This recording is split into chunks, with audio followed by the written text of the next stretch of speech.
Nós estamos onde a notícia acontece. Notícias Agrícolas, sou Matheus Pereira, diretor da Pátria Muito bom dia, agronegócio. Terça-feira, 21 de setembro de 2021, 8 horas. Tudo para que você seja o porta-voz de si mesmo.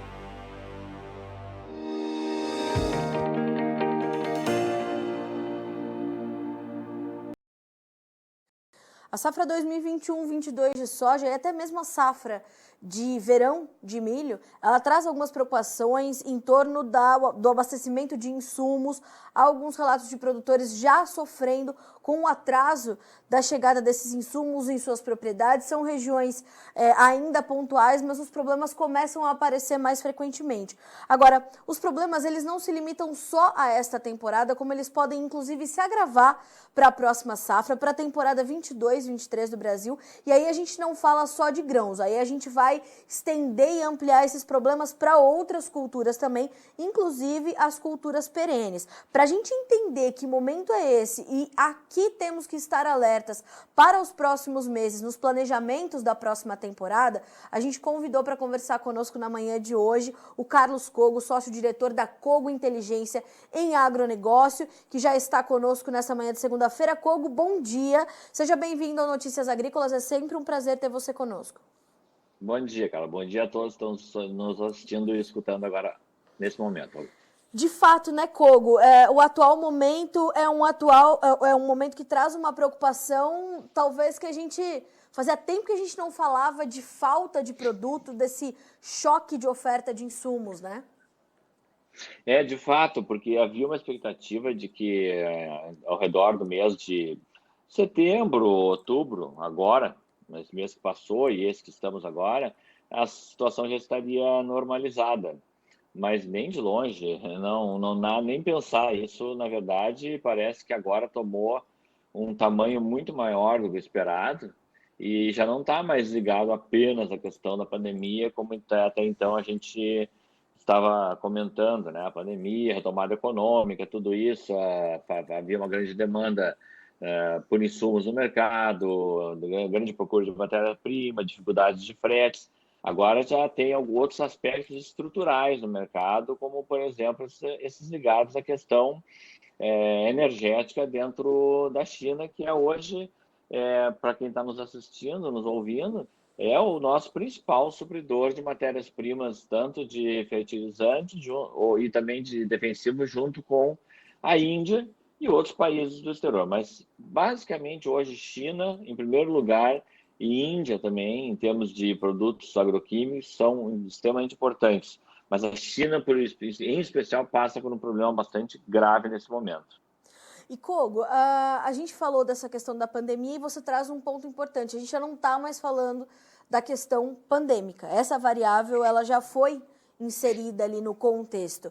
O que agravou esse quadro e fez nós chegarmos nesse ponto, e sabemos que é um ponto que pode, inclusive, ver o cenário piorar? O primeiro ponto foi o fato dos produtores, muitos deles, de uma expectativa criada de que haveria uma queda de preços em algum momento. Isso principalmente no caso de fertilizantes defensivos, não tanto, que o produtor sabia que não haveria grande possibilidade de queda, as indústrias haviam comprado esses fertilizantes, esses agroquímicos do exterior ou matérias-primas, a um câmbio entre 5,40 e 5,60 na formação dos custos delas para a temporada 21-22. Então, não havia uma expectativa de recuo de preço. Mas muitos produtores achavam que com uma eventual queda do dólar ou coisa parecida poderia trazer uma queda de preço ou uma alta do preço dos produtos que ele vende, seja soja, milho, o que for.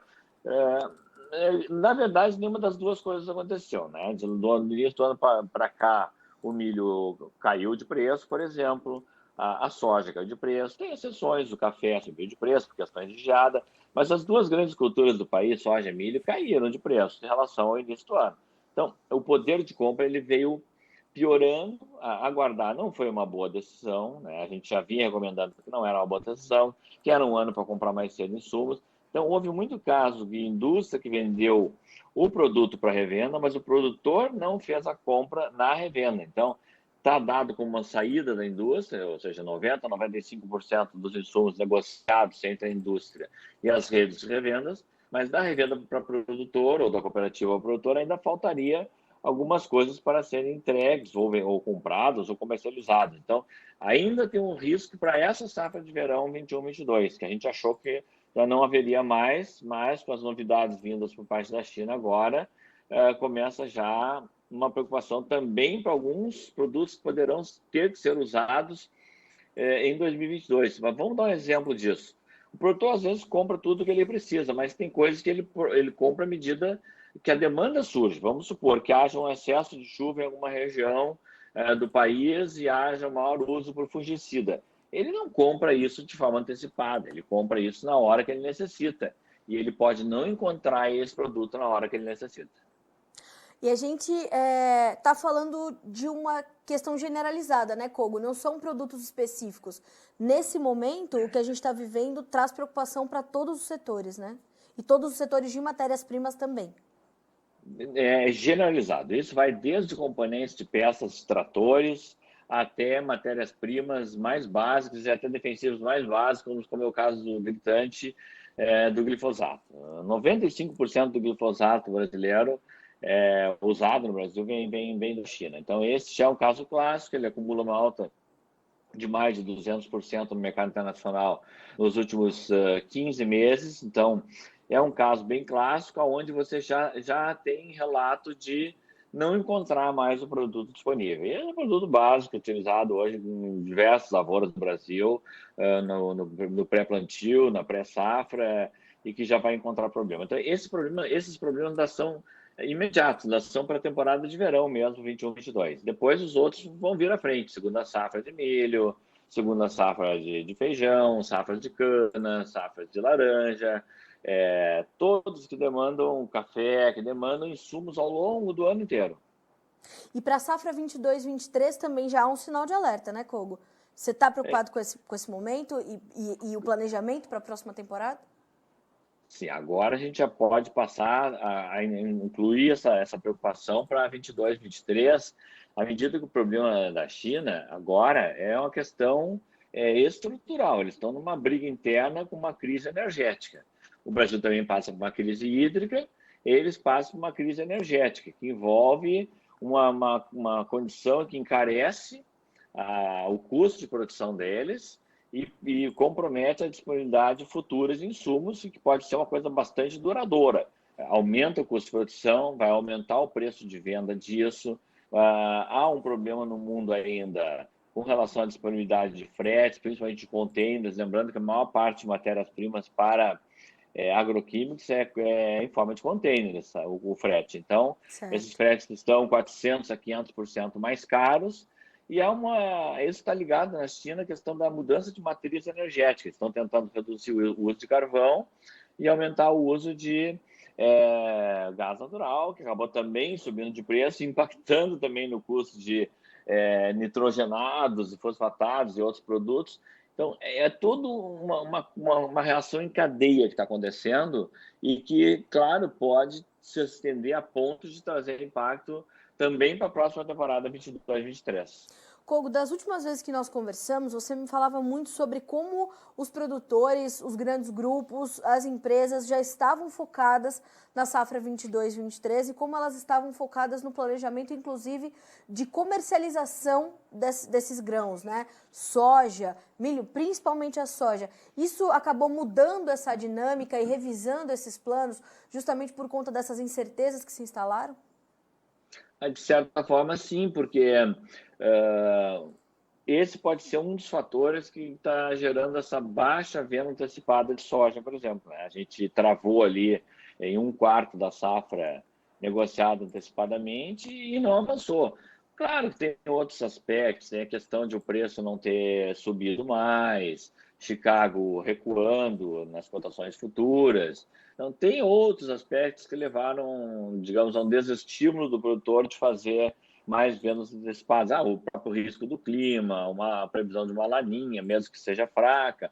Tem várias coisas, mas provavelmente também a gente possa agora já incluir esse risco de disponibilidade de insumos como mais um fator que venha a travar um avanço das vendas antecipadas, que agora eu acho que vai ficar por isso mesmo. Tem que começar a observar agora a questão das vendas antecipadas, por exemplo, para a segunda safra de milho de 2022, que está um pouco mais distante, que daria para avançar um pouco mais, e que no sul praticamente inexiste venda antecipada, e que está caminhando mais ou menos bem no Mato Grosso, no estado do Centro-Oeste, mas que também poderá começar agora a sofrer uma interrupção em função dessa dificuldade de comprar produtos para, vamos chamar, para médio prazo. Kogo, você é um analista e é um estudioso dos números, né? Você estuda o comportamento histórico dessas compras e vendas para entender as tendências que estão colocadas. Você já havia, né, na sua experiência, já havia registrado um momento como esse e a gente, dessa forma, olhando para o que já passou, a gente consegue traçar estratégias que possam mitigar os efeitos do que vem por aí, ou a gente está vivendo uma situação sem precedentes e a gente vai ter que estudar estratégias que sejam seguras o suficiente para garantir que as coisas corram como elas têm que correr, para garantir a segurança alimentar, a garantir a roda girando entre oferta e demanda. Qual a sua análise, a sua perspectiva desse momento? Dá para dizer assim que é sem precedentes, porque o Brasil historicamente sempre foi importador de insumos, de matérias-primas e de insumos. Então, isso não é novidade nenhuma.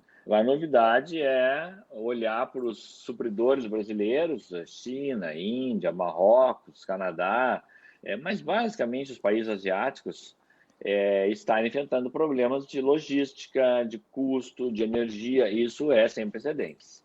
E no momento em que, se a safra de verão já está mais ou menos engatada, já está formatada, já começa a criar preocupações futuras. Então, é sem precedentes, sim, porque a gente sabe que o Brasil vai seguir crescendo em área, tanto agora para 21, 22, como provavelmente também vai seguir o crescimento que tem se mantido ao redor de área de 2% ao ano.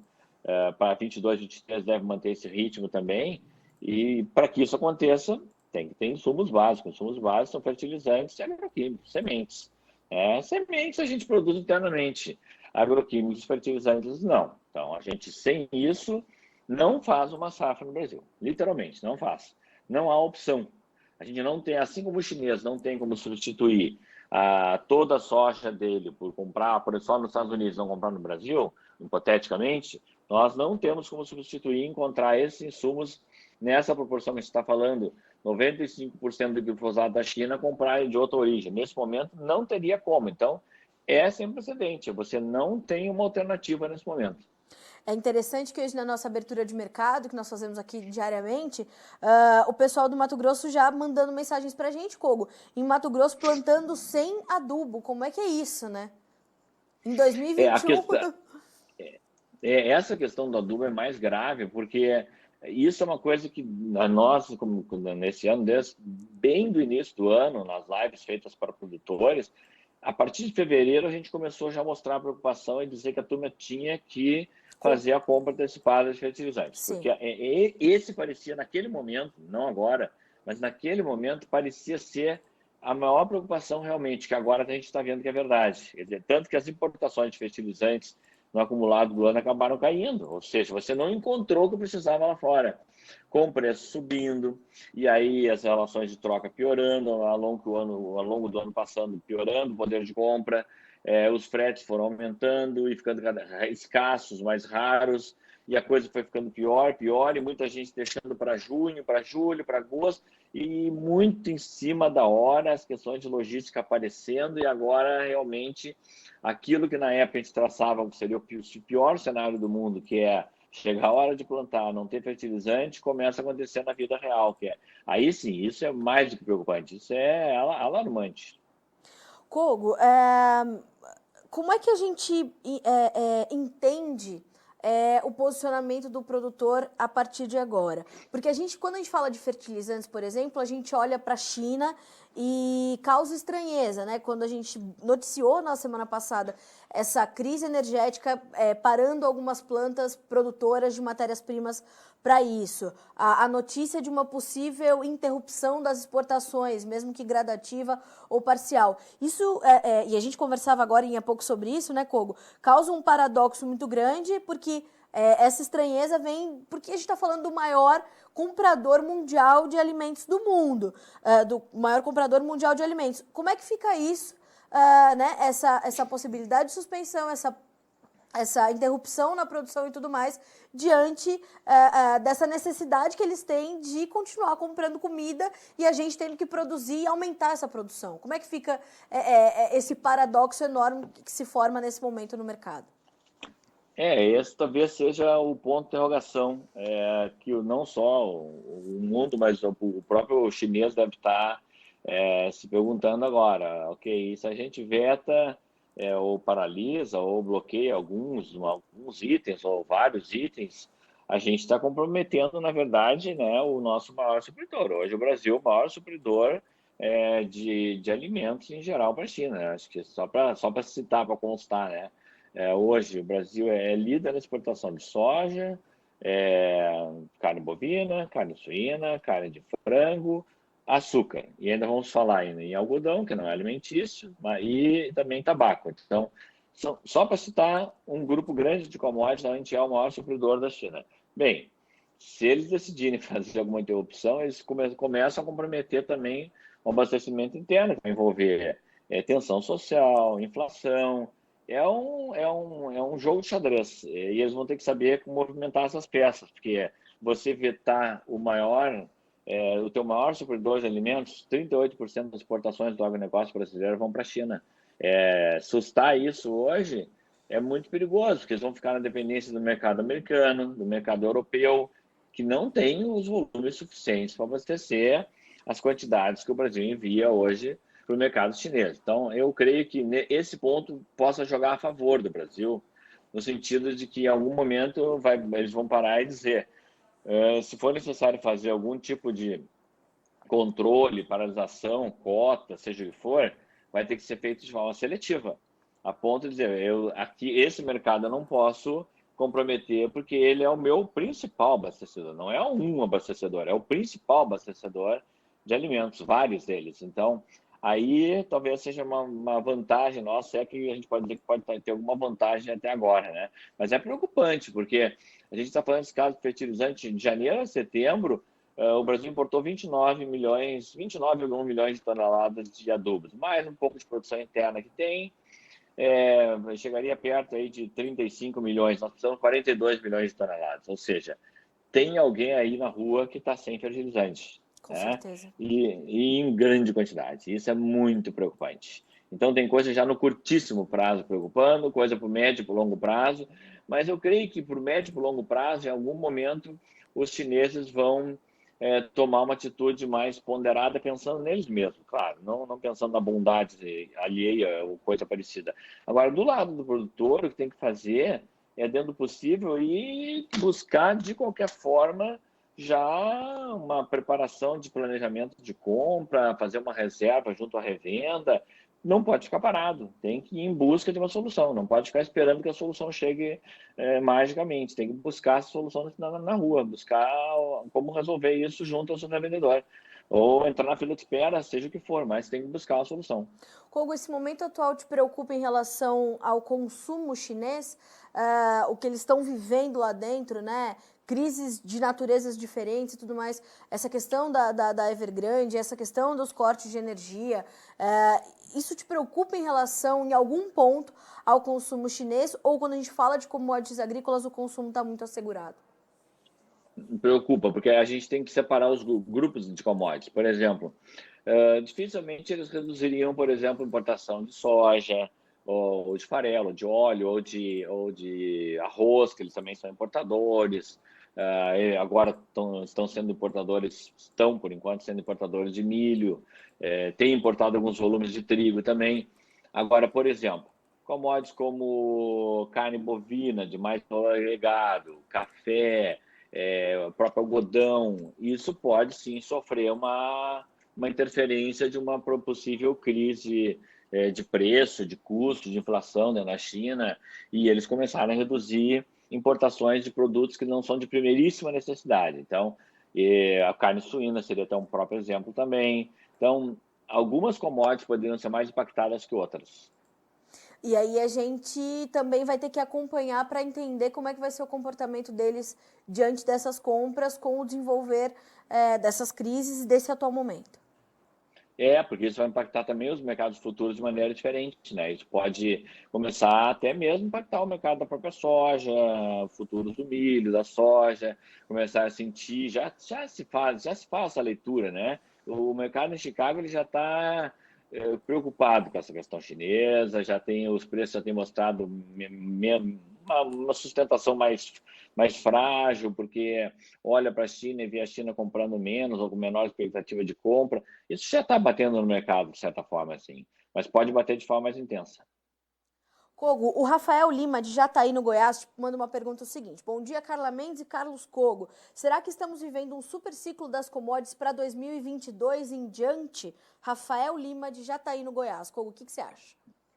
Bom, Rafael, que está nos prestigiando aí, a gente sempre foi um defensor da tese de que não há super ciclo de commodities. Nós estamos passando uma alta de commodities, matérias-primas de commodities em geral, desde energia, metais, petróleo na casa dos $80, maior nível desde 2018, grãos, açúcar, várias commodities, café, algodão, um grupo muito grande de commodities agrícolas e não agrícolas em processo de alta. Mas é um processo de alta conjuntural, retomada da atividade econômica, alta do petróleo, falta de frete, falta de containers, as demandas se recuperando, circulação de pessoas, a vacinação avançando rapidamente. É uma situação conjuntural que pode ser de médio prazo, pode levar as commodities a preços elevados em 2020, 2021, pode entrar 22 e 23 com nível de alta. Mas não é um super ciclo de commodities que não está calcado em cima de uma base de consumo elevada de forma sustentada, que foi aquela super ciclo que aconteceu entre 2014 e 2019, com China e Índia crescendo 2 dígitos de PIB ao ano. Não é esse fundamento que existe hoje. É uma retomada de atividade econômica, ou seja, é uma situação que vai migrar para a normalidade em breve.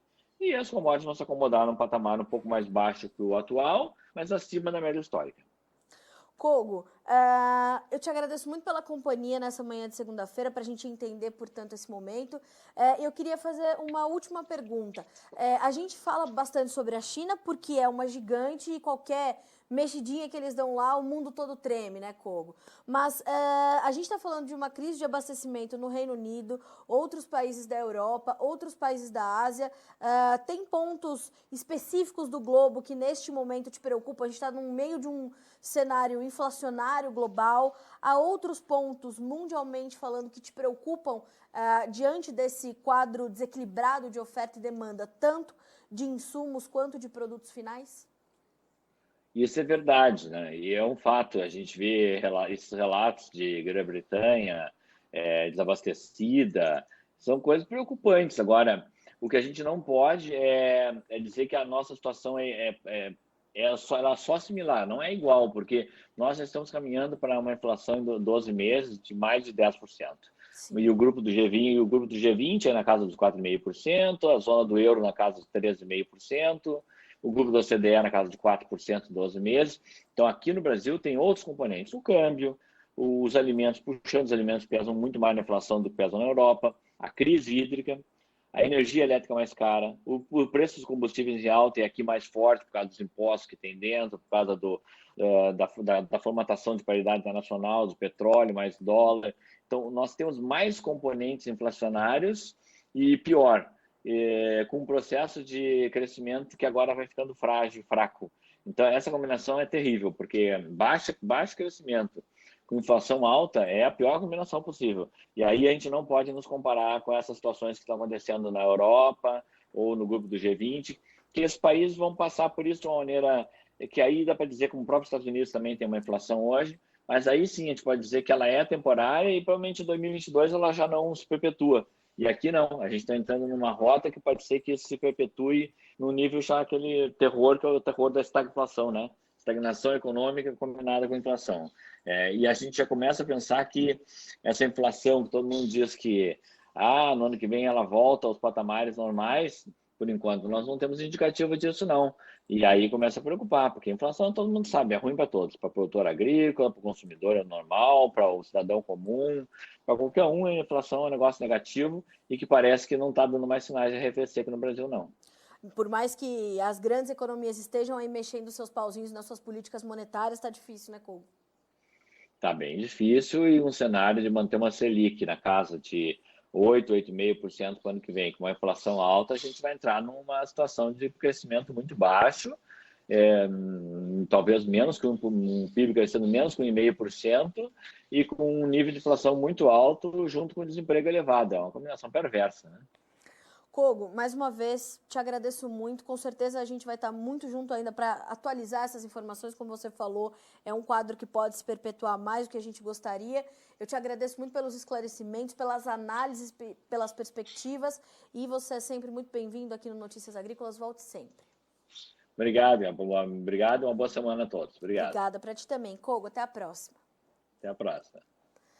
Carlos Kogo, senhoras e senhores, um dos maiores e mais experientes analistas deste país. O Kogo, como eu falei, né, ele é um grande estudioso do comportamento histórico dos preços, seja de matéria-prima ou seja de produto final, e ele consegue nos trazer, portanto, esses comparativos que são extremamente importantes para a gente entender por que chegamos até aqui e o caminho que a economia fez para que as coisas também ocorressem da forma como estão ocorrendo. Então a gente fala muito sobre soja, milho, quando a gente fala falta fertilizante, falta defensivo, mas quando a gente olha para as culturas perenes, isso é ainda mais grave, porque o produtor está o ano inteiro no mercado fazendo essas compras, fazendo a sua comercialização e traçando as suas estratégias diante de um cenário que neste momento é bastante incerto e bastante nebuloso. O Kogo também reforça, a gente está falando de uma crise generalizada, desde peças de máquinas, de tratores, até esses fertilizantes defensivos, sementes,